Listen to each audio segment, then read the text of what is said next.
how long have you been working online? Oh, I've been doing interviews. I came from jazz radio and branched out into doing all kinds of different interviews. I've been doing it since, well, I've been in broadcasting my whole life since the late 90s. I'm 50. So I've been doing this for a while, but as far as like really putting it out since 2011. So I'm used to it. Okay. Yeah. Yeah, people in their underwear. Okay, good. I know because we started what's grown now into Limitless Women in 2010 is when I really first started Okay. speaking and kind of branching out a bit. And then we got really serious about our philanthropy in 2015. That's when we were just hired a Okay. branding company and said, okay, how are we going to actually create a business model that doesn't exist elsewhere? How are we going to do that? So when when COVID happened, I was already working from home. Scott's a real estate broker, so he was doing his thing, but yeah, so it was, I think way less impact for us than it was a lot of people, Yeah. having already been doing virtual stuff for a while. Yeah. It's a gift. Well, So, and speaking of that, I think I want to start everything off by just getting into what we lived the last 3 years with COVID. How did you survive mm, that time period? And how mm, has it changed the way that you do things now? excellent. So I think, how does it affect the way that we do things now? When the big, message out there in the world was pivot, pivot, pivot, I kept saying it didn't feel synchronistic for me, Joe. I kept saying, I don't think so. I don't think we're supposed to change what we're doing. I think we've got to really instead evaluate. We've been in this pause. I always feel like we have this opportunity. I'm a believer, so I'll speak about God. And sometimes when we're sharing these things, it's like I feel like there's something that happens. We have our work individually. I have my work. You have your work. Um, there was something that was happening for the species, the way that it went around the entire planet. There was a big shift for humanity. So we should pay attention. Something's going on here. It's more than just what we're aware of all the fear mongering around health. There's something else that we have. And what's interesting for me is that what's come out now that everybody's currently afraid of all over the place is AI. And it's not that different if you think about, in the Civil War. This is, again, I'm a little bit of a history buff, but in the Civil War, it gets a lot of credit for being the catalyst for the Industrial Revolution in the United States. Now, maybe that's true. Maybe that's just how you want to make it. It's not like COVID created AI, but if you think about the tie-in of our awareness of digital and working digitally and the power of how much we needed things automated and things we used to do in person that we could no longer do in person, I think there's something in that's pretty powerful for us as a species. Yeah. For me personally, as I was saying, it wasn't that different. The big shift for me personally is that since I started in 2010, dabbling 11, 12, so so forth. For the probably however many years prior to 2020, I was out on the road, and I was out on the road, gosh, at least 2, 3 times a month. I was traveling and speaking and doing appearances. So to do that virtually instead of being in person with people and hugging on them, that was the biggest shift for me. I missed Yeah. that. I miss being in person with people. Yeah. So you're a pretty diversified businesswoman. I want to get to the essence of what you do for a living. I'm going to put you in front of a bunch of third graders at a career day. I Okay. love One of the kids that. looks up and says, "Hey, what do you do for a living?" How do you explain it to Oh, that child? goodness. That is the best request I've ever had. Normally I'm in a business networking and people are like, what do you do? And I say, I do a lot. What do you do? Tell me about you. Right. I immediately deflect and don't talk about it. Yeah. What I do in a nutshell, Joe, is really listen for where does a leader need support and love to step into their greatness. Hmm. And it's almost like when I talk about things like poverty consciousness and leadership capacity, most people don't hire me for that. That's not what they're interested in. They want to know, how do I make money? How do I get, a little more out of my day? How do I stop getting to the end of the day and feeling like I'm whooped and I haven't gotten what I wanted? And what happens is there's an underlying piece, right? There's an essence of who we be as leaders in the world. We're in the business of leading leaders. The ripple effect for healing poverty is huge when each of us do a little bit inside our own communities. It doesn't happen by one person. You thank God for Bill Gates and all this great stuff that he does, the Gates Foundation, but the large numbers of impact in the world comes from you giving $10, me giving $10, and together collectively we support each other in humanity. So a third grader may or may not be able to grasp that depending on how bright they are, but that's really the work that we're in. We're in the work of leading leaders. So what did you want to be in the third grade? What was your dream to grow up and become? So good. So fun to be interviewed by you. When I was in the third grade, I wanted to be a veterinarian. Okay. Do you? And then I went to high school and I took chemistry and I was like, oh, I don't think this is my plan. Yeah. So yeah, then I shifted and wanted to be a lawyer. I Yeah. went to law school and, nobody in my family had even been to college. So I got accepted to college and then my parents were like, great, how are you going to pay for that? I was like, what? Who knew that part was coming on? We figured it out. Yeah. So talk to me a little bit about where you were born and raised and the seeds that became you. You're obviously highly driven, highly motivated. You're not just doing a job, you're helping other people. How did all of those motivations become and grow into you? This is a great question. So, our company has grown into a brand of Limitless Women. And what happened in my childhood is that I was born to a teenage mother, again, an uneducated family. I always say I grew up tough, Joe, by American standards. And I say that because my work has taken me all over the world. And I've been blessed to be working on the ground with people who are really living in developing nations where they don't have running water, where they don't have access to education. So even though I was experiencing a tremendous amount of violence, abuse, poverty, sexual molestation as a child for many years, I still had access to resources, which is kind of a cool thing being born in the United States. I'm like, go America, right? Yeah. Not Donald Trump, but yay, America. Yeah. So what happens for a child, male or female, when they grow up in an environment where they are told, I wish you weren't born, and there's a lot of violence and abuse, is that they tend to get a little smaller, right? This is one way they can go. Or they shift gears and they tend to try to be big enough, right? So there's a reason why I've owned 9 companies over the last 35 years. There's a reason why I'm not a type A, I'm a triple A, right? There was a drive inside of me. It's like, gosh, if I could just be good enough. If I could just do more, be more, have more, somehow I'd be enough, right? Yeah. That was really what was driving me underneath. It doesn't today. I just turned 57. I mean, for the grace of God, I've had a lot of wake-up calls and a lot of education. And there were people who saw me on the journey when I couldn't see myself. I went into work one day and was working in a law firm as a receptionist. And a smart girl. I was like, if I start as a receptionist, maybe I'll be a lawyer someday. Right? I'll be a receptionist, then I'll be a secretary, then I'll be a paralegal, and then I'll go to law school and I'll figure it out, right? So I knew that there was always a through line. So I went into work one day and my boss pulled me outside and I said, oh my gosh, I thought I was gonna lose my job. I love my job. And she said, it's not okay that you keep coming to work with bruises on your face. And I said, oh, I thought I was in trouble. And she's like, I realized that just went right over your head. It's not okay. You're the face of this firm. You can't come to work, you're withering away. I was wearing like size 12 little girl things. I weighed 98 pounds and I was all beat up all the time. And, I went from an environment of a house where I was beaten on a regular basis to, as an adult, being in partnership with a man who beat me on a regular basis. And it was just my normal, and she is one of many women who held her hand out to me and said, let's talk about some things here. She helped me get into counseling. I was like, I could never afford counseling. I had no money, even if I worked 3 jobs and I never had any money, right? So to go from there to here, I'm a typical overnight sensation, Yeah. let's say 20 to almost 60, 40 years. Here I am today. It didn't happen in a vacuum. It didn't happen quickly. It happened with a lot of love and support. It happened with a lot of grace, a lot of gifts, a lot of blessings. And I was a good student. Yeah. I like to Wow. listen and pay attention. So who's been a hero for you? Who would you say has been somebody that's really you've looked up to? Yeah, well, I think in my own, personally, obviously there were many women, and I could list them for you. One was Estrella, which means star in Spanish, and I just feel like she was the first angel in my life that kind of said, "Come here, let me show you something could be different." In the world that I work in now, we have an organization that takes that works with nonprofit, we call them for-benefit companies, and partners them with private sector companies. So if somebody wants business education, training, the things that are very simple for me now after owning so many different companies and selling them, I know how to build systems, I know how to build profit. Those things are simple for me, but not always simple for other people if they're new in business.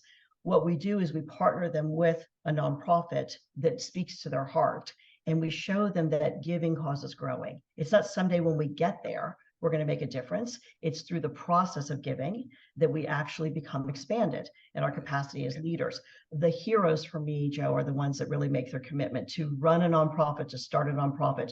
I don't encourage most business people to start their own nonprofit.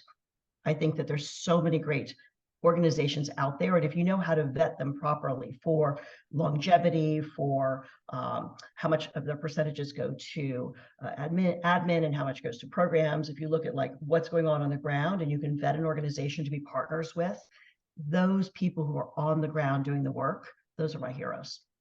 So if you can meet anybody alive on the planet right now, someone inspirational, and spend some time with them, who would it be? Such a good question. I'm a little bit of an Elon Musk, fangirl. I'm just Sure. really like, and I don't always agree with what comes out of his mouth, but I think he would be a fascinating human being to have a conversation with. I think he's probably at the top of my list right now. What would be the first thing you would ask him? What planet do you come from? Pretty sure, yeah. I realize you're like undercover here as a mere mortal, but where do you come from? Where do you get your guidance, right? Because he thinks differently, and and I know I've read his bios and things like that about how much he's a student and how much he loves to read. I'm a voracious reader myself, but I think he's a fascinating person. I have a list of amazing people, but I think the people who pioneer and do what other people say can't be done are the ones that I find most fascinating in business. So as a voracious reader, what was the first book that really like threw the light bulb on in your head and made you think, I want to read more? Well, probably I was a child, so I don't remember that. But I can Yeah. tell you that because I always was as a child, read, and I would remember reading like when I was 9 years old, I got a copy of The Exorcist. Oh, wow. Probably not the best reading for a 9-year-old. You know what I'm saying? Right. There wasn't anybody really watching what I was reading, and I was just grabbing things from libraries, getting what I could. Yeah. So I'd say as an adult, the book that catalyzed so much of who I am and my own awareness was You Can Heal Your Life by Louise Hay. That book really shifted my perspective of what was possible. And I wrote my first book as a love letter in response to that. It's fast forwards many years later, and people kept saying, "Where's your book? Where's your book?" And I was like, "Oh, I don't want to write a book. I'm a speaker who writes. I'm not a writer who speaks." Yeah. So it was challenging. It took me a year to get it out, but I did. And then I just, thought, let me give the message to anyone that it doesn't have to be so hard. Yeah. Here's what I learned about time. Here's what I learned about money. Here's what I learned about faith. Here's what I learned about relationships. And, in the same way, my desire, because many people have read that book now, and I'm going to give you a free copy if you want for your audience, but you can get online and get it. But the idea is that if somebody could just have a roadmap to make things a little bit easier, that's what You Can Heal Your Life did for me. Well, and that's what you're doing. That's the thing that's so inspirational about what you're doing is you just had this one person that was curious, what's up? And it really woke you up and it's changed your Yeah. life. And we just don't know that we can do that all the time. I think sometimes we don't feel like we hold that power, but everybody definitely does. Yeah. Yeah. Well, I think that's the idea, right? The idea of the objections to philanthropy are, who am I to do it? Someday when I get there, I'm gonna, right? Are my dollars really going to the right programs? There's all these things, right, that are kind of the subconscious. And what we know is that lives are changed. There was someone who saw me when I couldn't see myself, right? There's that act of service, that act of kindness.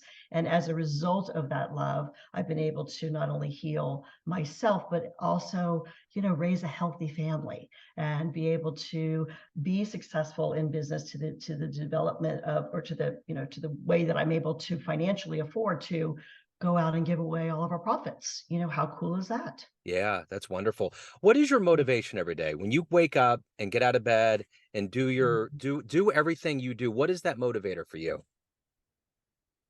Today, I feel like I get to do what I do. And what I mean by that is that when I was younger and I had babies at home, my motivation was really, I was always a mama first. I believe that the most important legacy that I've created in my life is two incredible human beings. And now I have a stepson, so I have three, but two that I actually birthed that are impactful human beings in the world, right? That was my motivation, was get up and really be there for them and build my businesses around, their lives. And now that my children are adults, I would say that I've been so incredibly blessed. I've just been so incredibly blessed. And I every time I think God's done with me, Joe, I get a wake-up call. I was in a head-on collision December 26th of 2020. I drove out into traffic. Pardon me, I'm going to take a little sip. I drove into traffic and caused a head-on collision at 3 o'clock in the afternoon. And again, for the grace of God, everybody was okay, but the cars were totaled. It was a mess. And it took me on a trajectory. I mean, it took me on a 2-year journey of being diagnosed with all kinds of health things. I mean, from cancer to spinal disease to obstructive sleep apnea. I mean, to where like even though I felt like it was looking good on the outside, things were going good on the outside. On the inside, my body was really shutting down in a lot of ways. And I had the opportunity to go quiet and really pray about this and pray to be shown, what are you telling me here? And, is it over? Am I done? Am I meant to just hang out and just, this has been a great life? Or is this an opportunity for me to go in the cocoon, get a little healing, get some transformation? I had 4 surgeries in 7 months. And I was in bed for several months. And I mean, and I don't tell all these things on social media because really, who cares? There's enough going on for everybody. But I can tell you that at this point, when I wake up now and I'm pain-free and I'm awake and I have an opportunity to be of service, I mean, it's great to get out of bed. Yeah. So of all of the clients or through your nonprofit, of all the people that you've helped, what's your favorite success story? One that always puts a smile on your face. Well, I think my favorite story about a woman who's a limitless woman is a woman named Monica Nicaragua, which had her story and her success had very little to me. We got to be a part of what she's doing today. And she didn't have her first pair of shoes till she was 13.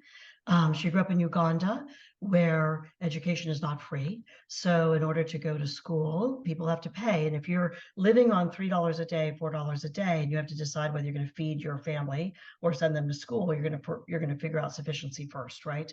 And also in that environment, in that culture, in most of Africa and many places in the world, if a family has to pay for education, they're going to educate their son, not their daughter, because the son will stay and take care of the elders. The daughter will get married and go somewhere else, right? Once she starts menstruating, and again, there's no money for sanitation, so she's going to get off and get married. She's going to drop out of school, okay?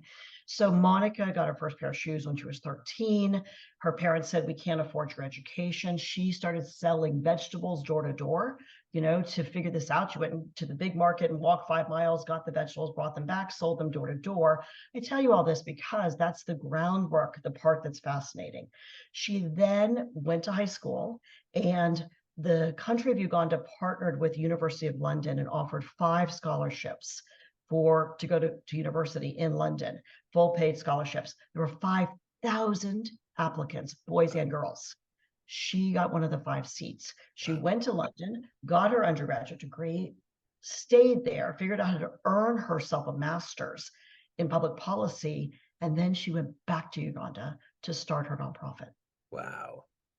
Yeah, she said, why does a girl not matter as much as a boy? Right? It's called Girl Up Uganda. And they provide scholarships, they provide education, they provide sanitation. I just think that to me is my favorite person I've met so far, of a person who's really doing the do. And she's probably 38 right now, and she has 8 adopted daughters that she raises full time. That's great. That's a wonderful Mind story. blowing. Yeah. Mind blowing. Yeah, that's a limitless woman to me. Yeah. So let me ask you this. Of all of the things that you've done, overcome, accomplished, what are you the proudest of? Always my babies. I'm so proud of my children. My son just started medical school, and he applied for 3 years. I mean, he was this kid, he was smart, he was hardworking, and he kept applying and kept applying, kept getting turned down. And I said, maybe God has another plan. Maybe you're supposed to do something different with your life. He's 30 years old. He worked for 6 years as a geneticist. And, he just said, I feel like this is what I want to do. I want to heal people. I want to get in the trenches. And he doesn't want to be, a plastic surgeon. Too bad for me as I get older. He wants to get in there and be a country doctor and work with people. He met his fiance when they were both volunteering in Cambodia, working with different nonprofits, and they fell in love. And she's a small town girl, and he grew up in Sedona, in a small town, and they want to really live that life of being a country doctor and taking care of people. I just, I feel so proud as a mama. What was that movie? Doc Hollywood, wasn't that with Michael J. Fox, where he was a big, Yes. Gosh, a yeah, long time ago. I was thinking about that. Yes, such a great that movie. I should watch it again. totally So good. reminded me of that. So you're pretty Yeah. well traveled. What's been one of the most surprising places on the planet you've seen that you loved? So there's a question underneath the question. So if you see behind me my little elephant, here's my little elephants. Oh yeah. if I could live listen, I can live any place I want to at this point, which is a pretty luxurious thing to say. If I had my druthers, if I could get my kids to come with me, I'd live in Africa. There's a generosity of spirit there that I've been to 11 countries, and every time I go, I just am more humbled by people who have so little in the way of means, have such a rich life. It's the connection they have with the environment and with each other, and the way they nurture each other, and the way they are welcoming to strangers, even in the face of so much adversity. It humbles me. It humbles me tremendously. So I've had this jazz radio show for quite a while, and I interviewed a legend. His name was Randy Johnson, or Randy Weston. I'm sorry. Uh-huh. And he went to Africa a lot, went on pilgrimages, and really kind of got into the beginnings of jazz and how it was brought over here and became what it is. And I remember the day that he parted the curtains for me, he made me understand why it is the way it is. And he said, everything in Africa swings.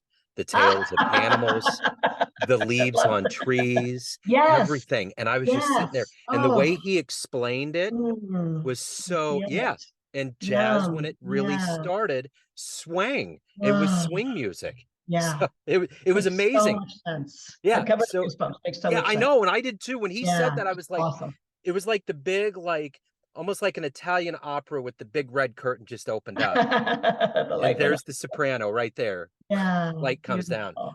So if you could witness any event that happened on this planet in its history, you could witness one event with your own eyes, what would you love to have seen? What would I want to see? What comes to mind for me, and I know, I was speaking last week in Arizona, and I was the only white person in the room, right? I was in a room full of African American women. They were gorgeous, and just, man, were they smart and sharp, and I'm a redheaded stepchild, and I grew up in Miami. I grew up in an environment where I was often the only white person in the room, which was good for me. Right? It was good for me to have perspective of that, which I think a lot of people don't have necessarily if you grow up in the U.S. Yeah. I think about some of the marches. I think about some of the things. There's these waves of human rights, right? There's waves of human rights for women. There's waves of human rights for people of color. There's waves of human rights for sexual orientation. Now there's waves of rights. What I feel like is coming, and this might be one of the questions about coming out of COVID, the big difference I see is that there's an awareness of mental health.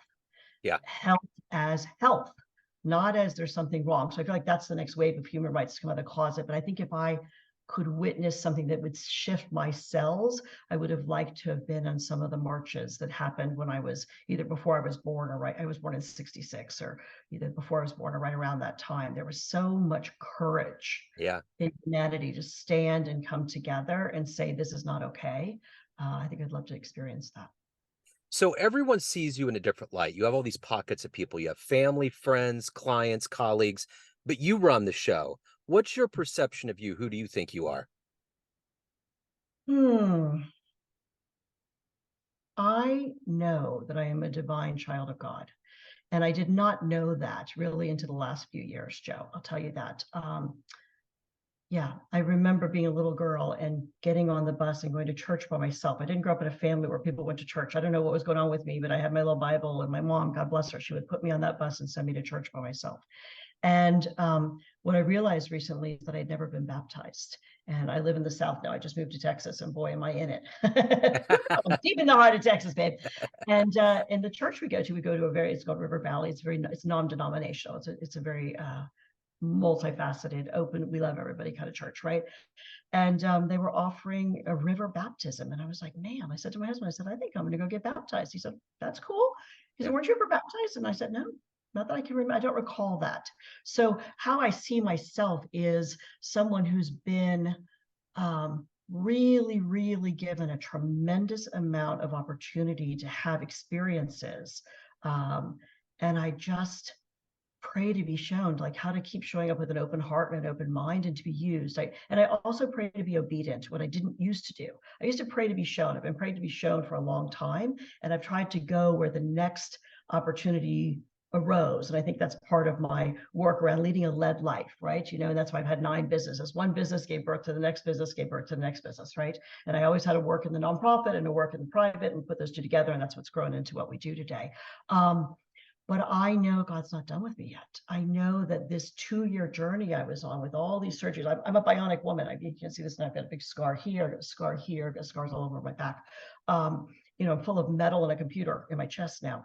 I know that I've been tuned up for a new season of life. And I'm excited about that. I'm excited to be shown what that is. So I receive an invitation. I'm like, why does this guy want to interview me who's got a jazz platform? How can I be of service? What can I do for you, my friend? And then I'm like, okay, let me show up and see, how may I serve? How may I serve? Yeah. So Yeah. myself. Well, the one thing about I have a profile that is famous interviews, and then I have the jazz, so this all fits within. It's perfect. So Thank you. if anyone wants to pick up your book, learn more about you and your nonprofit, everything that's revolving around your world, where can they go? So the book is at laurafreebook.com, which is not that complicated, right? LauraFreebook.com, laurafreebook.com. And if they want to find out more about what we're up to, it's at limitlesswomen.com. Excellent. Laura, this has been wonderful. You have a wonderful energy and a great spirit. Thank you so much for opening up and giving me your story. I appreciate it. Yeah, Jeff, thanks for the invitation. I'm really honored. Absolutely. Thank you.